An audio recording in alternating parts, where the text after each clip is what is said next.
Isang tao lang ang nagdidikta sa House of Representatives. Napapirma niya ang mahigit na 200 na kasamahan ko sa House of Representatives. Paano nangyari yun? Did the more than 200 representatives consult their constituents kung pipirma sila o hindi? They did not consult anybody. Sila lang ang nagdesisyon kasi mawawalan daw sila ng project. Mawawalan sila ng akap. Mawawalan sila ng ayudang ibibigay. Para sa ganon, ipamigay sa mga botante na akala nila'y mabibili nila ang boto ninyo. Sa mga matatapang na mamamayan ng Cebu, kung kaya po ninyong huwag tanggapin, huwag po ninyong tanggapin. Ito lamang ang magsisilbing sampal sa kanilang mga mukha. Gusto kong sampalin ninyo ang kanilang mga mukha.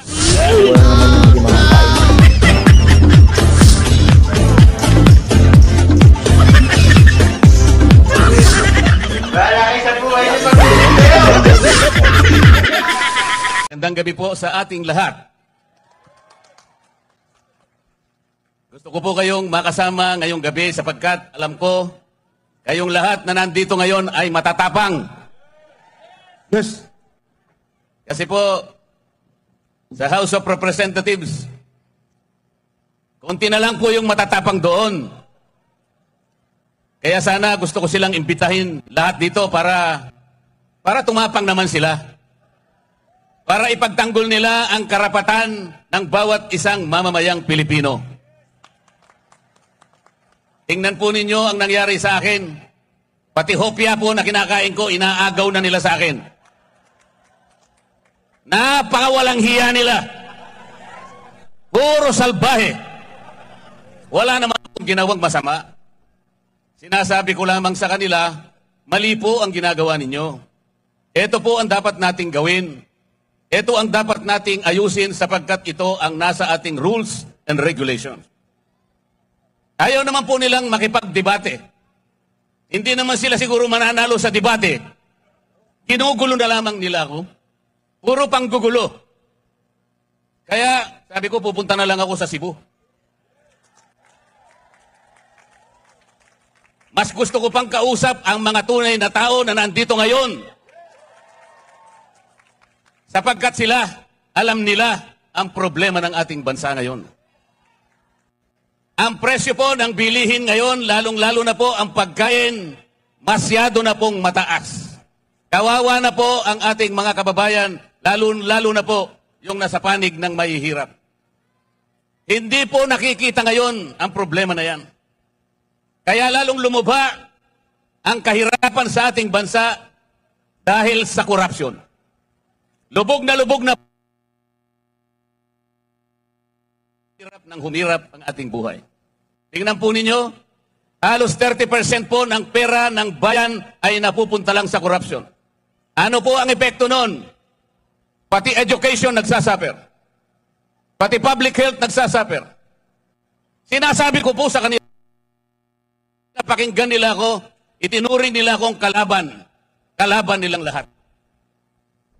Tinanggalan po ako lahat ng committees sa House of Representatives. Ipinaglalaban ko lang naman na ibaba natin ang presyo ng kuryente sa bansang ito. Tinanggal po nila ako sa Committee on Energy.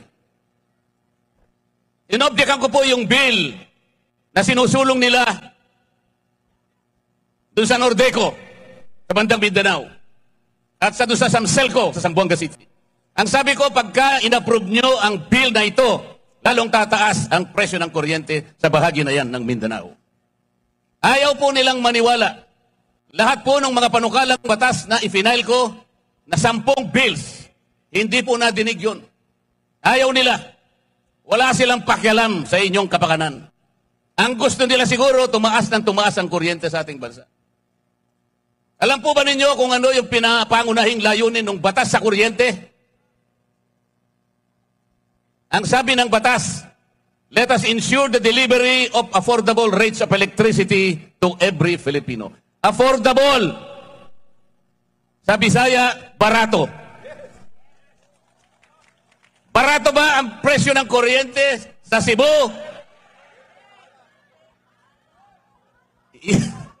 Yung batas ng kuryente nagawa 24 years ago, 2001. The underlying objective is to bring down the prices of electricity in this country. It did not happen after 24 years. Bakit pa tayo gumawa ng batas kung yung pinakalayunin hindi naman natutupad? Tayo na po ngayon ang pinakamataas ang kuryente sa buong Asya. Yan po ang totoo. Kaya humirap na ng humirap ang ating buhay. Ako dahil ako'y nakikipaglaban sa karapatan at sa katwiran, wala na po akong committee ngayon. Pati po yung aking mga allowances, tinanggal na rin po. Pati po yung aking membership sa Commission on Appointments, tinanggal na rin po. Pati po yung mga pinadadaan sa akin na pantulong sa mga may sakit, yung mga gara pondo namin sa ospital, biglang finraise po lahat. Gusto nilang parusahan si Dante Marcoleta. Hindi po ako ang napaparusahan, yung kababayan po nating may sakit na gusto nating tulungan. Ganito na po ang nangyayari sa House of Representatives. They impeached the Vice President. 215 representatives of the people signed the impeachment complaint. Walang basihan ang impeachment complaint. There is no basis for that. Tinangka nilang usisain yung confidential funds daw ng Vice President. I asked them, okay, kung gusto ninyong umpisahan ang pag-iimbestiga ng confidential funds, bakit ito lamang opisina ng Vice President ang i-imbestiga ninyo? There are more than 400 offices and agencies of government which are recipients of confidential funds. And they too were notified by the Commission on Audit to submit some kind of requirements. I asked them, ipaliwanag nyo nga bakit in-isolate nyo? Why did you only target the office of the Vice President? Why? Wala po silang sinasagot sa akin. Ayaw nilang sumagot because they cannot explain. Then I told them, bakit kayo ang nag-o-audit? Tayo na ba ngayon ang Commission on Audit? Ayaw nilang sumagot. I told them, the last time I checked, there is only one office tasked by the Constitution to perform audit and investigation of the expenditures of public funds. Only the Commission on Audit. Nothing more and nothing less.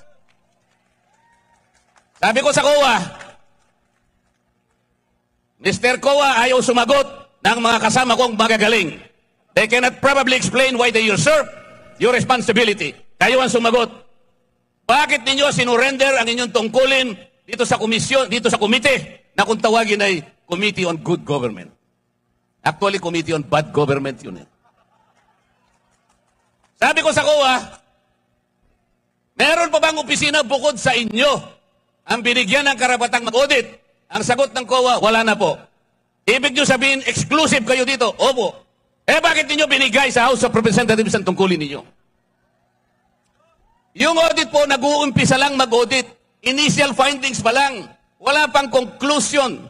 There is no finality of judgment. Everything else is questionable. Everything else is assailable and appealable.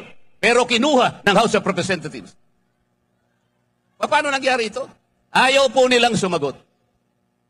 Isang tao lang ang nagdidikta sa House of Representatives. Napapirma niya ang mahigit na 200 na kasamahan ko sa House of Representatives. Paano nangyari yun? Did the more than 200 representatives consult their constituents kung pipirma sila o hindi? They did not consult anybody. Sila lang ang nagdesisyon kasi mawawalan daw sila ng projects. Mawawalan sila ng akap. Mawawalan sila ng ayudang ibibigay para sa ganon ipamigay sa mga botante na akala nila'y mabibili nila ang boto ninyo. Sa mga matatapang na mamamayan ng Cebu, kung kaya po ninyong huwag tanggapin, huwag po ninyong tanggapin. Kung kaya po na huwag tanggapin, huwag tanggapin. Dahil ito lamang ang magsisilbing sampal sa kanilang mga muka. Gusto kong sampalin ninyo ang kanilang mga muka. Binibili nila kayo, iniinsulto nila kayo. This is not how to serve the people. Hindi ayuda ang gusto ng tao. Ang gusto ng tao, you provide the conditions to grow the economy, magkaroon sila ng trabaho, mabuhay sila ng marangal. Yun ang gusto ng tao. Yun ang gusto ng tao. About a month ago, a group of people converged in Luneta and elsewhere in the parts of this country. generating more than 4 million people in that peace rally. That was 1 month ago. Alam po ninyo yan. Ang pakiusap ng grupo na yon, magkaisa ang Pilipino, magkaroon ng kapayapaan para harapin natin ang malalaking hamon at problema ng ating bansa. Ipinakiusap sa rally na yon, huwag tayong mag-awak kakawatak-watak. Huwag na po nating ituloy ang impeachment sapagkat ito ang simula ng pagkakawatak-watak ng Pilipino. It was a peaceful rally. Nakiusap ang mahigit na 4 na milyong Pilipino. Ito lamang ang paraan para sumulong ang ating bansa. Hindi pinakinggan ang boses ng ganong kalaking bilang ng mga tao. The Speaker of the House of Representatives defied the voice of the people. Vox Populi, Vox Dei. The voice of the people is the voice of God. Salus Populi est Suprema Lex. The welfare of the people is the supreme law. Mga kababayan, ang laki po ng papasalamat ko sa gabing ito sa inyo. Nakatagpo ko ang mga matatapang.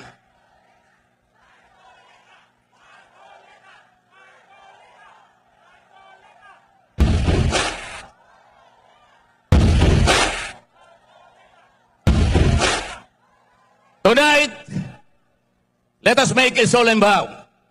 Tonight, let us make a covenant. Let us resist the temptation. Let us repel the vindictiveness of one man, the leader of the House of Representatives. He is responsible in weakening our institutions. Kinuha nila yung pera ng PDAP. Kinuha nila yung pera ng PDIC. Kinuha yung pera ng DBP. Kinuha ang pera ng PhilHealth. Kinuha lahat ang mga pera para ilagay sa project ng DPWH. Let us resist that. Let us say no. These people now gathered tonight have the capacity to do that. Let the terms of this covenant reach the shores of Tacloban City. To remind that man from Tacloban that he cannot lord over, that he cannot change the destiny of our people.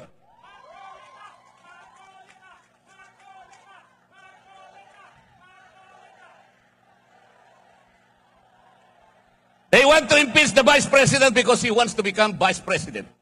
Hindi po pwede. It cannot be done. It cannot be done.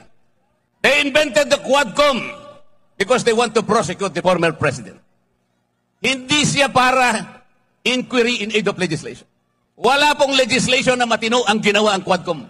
For more than 13 hearings, makita po ninyo yung ginawa nilang panukalang batas.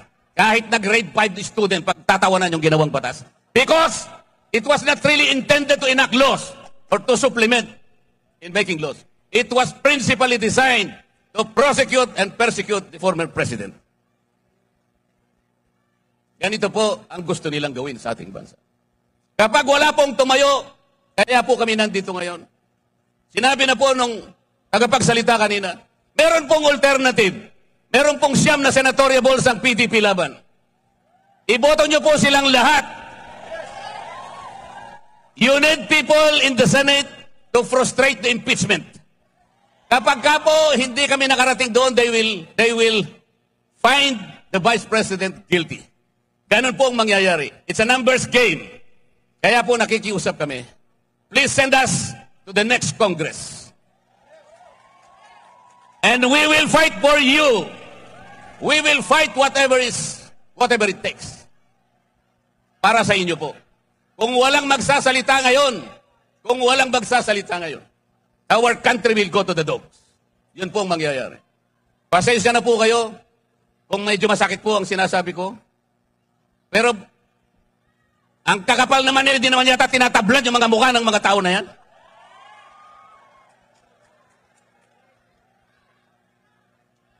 Tulungan niyo po kami. At bago ako magtapos, meron po akong ibubulong sa inyong lahat. Gikan sa akong kasing-kasing, gihigugma ko kamong tanan.